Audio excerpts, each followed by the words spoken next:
Kalau kita mikirin Merkurius, yang kebayang paling cuma planet pertama yang paling dekat sama matahari kan? Tapi percaya nggak kalau planet ini sebenarnya adalah planet yang paling gila, paling ekstrim di seluruh tata surya kita? Yuk, kita bongkar bareng-bareng kenapa bisa begitu? Kita semua kan belajar soal Merkurius di sekolah ya. Planet kecil, berbatu, panas, udah gitu aja. Tapi ternyata Merkurius itu jauh lebih aneh dan lebih menarik dari itu. Apa yang kita tahu selama ini tuh baru kulitnya doang loh. Nah, disinilah keanehan Merkurius mulai kelihatan. Dan ini bukan keanehan biasa. Coba bayangin deh, gimana rasanya kalau 1 tahun itu lebih pendek dari 1 hari? Kedengarannya mustahil kan? Tapi di Merkurius, itu beneran terjadi. Anda bisa merayakan ulang tahun 2 kali, cuma dalam 1 hari. Ini konsep waktu yang benar-benar bikin pusing. Oke, mari kita bahas lebih dalam. Tahun yang cepat, tapi hari yang super lambat. Kalender Merkurius ini emang aneh banget. Dan semuanya ini gara-gara tarian uniknya dengan matahari. Jadi, 1 tahun di Merkurius itu cuma 88 hari bumi. Cepet banget. Dalam waktu kurang dari 3 bulan di bumi, Merkurius udah selesai 1 kali keliling matahari. Ini orbit tercepat di seluruh tata surya. Jadi ya, selama tahun baru setiap 3 bulan sekali. Nah, kalau tadi tahunnya cepat, sekarang kita lihat harinya. Dan disinilah bagian anehnya. 1 hari di Merkurius, dari matahari terbit sampai terbit lagi, itu lamanya 176 hari bumi. Betul, Anda nggak salah dengar. Harinya 2 kali lebih panjang dari tahunnya. Jadi dalam 1 hari Merkurius, Anda udah melewati 2 kali tahun baru. Kebayang nggak? Kok bisa begitu sih? Jawabannya ada di fenomena fisika yang namanya resonansi putaran orbit 3:2. Kedengarannya rumit ya, tapi gampangnya gini. Gravitasi matahari itu kuat banget sampai-sampai mengunci putaran Merkurius ke ritme yang aneh. Jadi, untuk setiap 2 kali Merkurius keliling matahari alias 2 tahun, dia berputar pada porosnya tepat 3 kali. Semacam tarian kosmik yang bikin kalendernya jadi super aneh. Oke, dari waktu yang aneh kita pindah ke ekstrim berikutnya, suhu.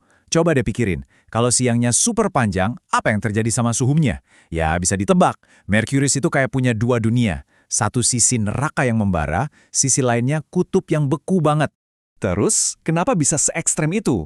Penyebab utamanya simple, Merkurius itu hampir nggak punya atmosfer. Nggak ada selimut gas yang bisa nahan panas. Jadi, pas kena matahari, panasnya langsung membakar. Tapi, begitu sisi itu ngebelakangin matahari, panasnya langsung hilang gitu aja keluar angkasa. Cepat datang, cepat pergi. Dan hasilnya, ya lihat saja angkanya. Waktu siang di Khatulistiwa suhunya bisa sampai 427 derajat Celcius.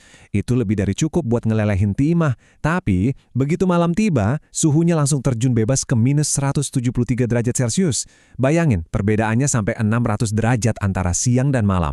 Ini lompatan suhu paling gila di seluruh tata surya. Oke, keanehannya nggak cuma di permukaan aja. Kalau kita belah Merkurius, kita bakal nemuin keanehan lain yang bikin planet ini benar-benar beda dari yang lain.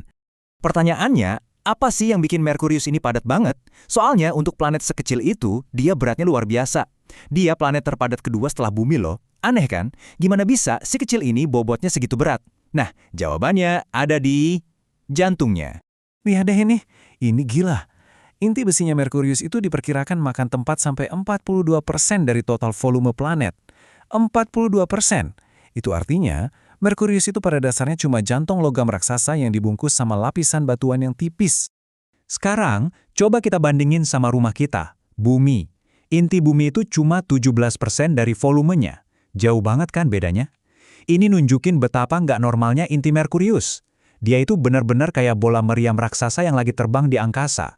Dan yang lebih bikin kaget lagi, kalau kita hitung kepadatannya tanpa efek tekanan gravitasi, jadi murni materialnya aja, Merkurius itu ternyata lebih padat daripada bumi. Semua kepadatan ekstra itu ya datangnya dari inti besinya yang super besar itu. Jadi pertanyaan gedenya sekarang, kenapa? Kok bisa sebuah planet punya inti sebesar itu tapi mantelnya tipis banget? Jawabannya, sepertinya ada di masa lalunya yang penuh kekerasan. Para ilmuwan punya beberapa teori utama, dan lucunya bisa diringkas jadi semacam resep planet logam kayak gini. Intinya sih, antara Merkurius pernah ditabrak habis-habisan, atau dia dipanggang sampai gosong sama matahari pas masih muda. Oke, kita bedah sedikit 2 teori tadi. Teori pertama, tabrakan raksasa. Bayangin ada objek super besar nabrak Merkurius zaman dulu sampai kerak sama mantelnya hancur dan terlepas. Yang sisa cuma intinya yang padat. Nah, teori kedua soal penguapan matahari.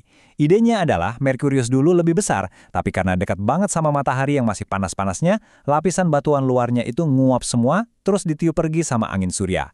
Dua-duanya skenario yang brutal banget ya. Tunggu dulu, mungkin Anda sekarang bertanya-tanya, gimana caranya kita bisa tahu semua detail luar biasa ini tentang planet yang jauh banget? Nah, jawabannya adalah berkat beberapa misi robotik yang keren banget. Semuanya berawal dari Mariner 10 di tahun 70-an yang kasih kita intiman pertama. Lalu, lompat ke tahun 2011, ada misi Messenger dari NASA yang ngabisin 4 tahun ngorbit di sana. Misi inilah yang memetakan permukaan dan komposisinya dan mengkonfirmasi banyak teori gila yang kita bahas tadi. Dan sekarang, kita semua lagi nungguin Bepi Colombo, misi gabungan Eropa dan Jepang yang bakal sampai di sana tahun 2025 buat menggali lebih dalam lagi. Ini yang bikin kita jadi mikir ya, setiap ada misi baru, kita malah sadar betapa sedikitnya yang kita tahu. Planet yang sering kita anggap remeh ini ternyata salah satu objek paling dinamis dan misterius di lingkungan kita.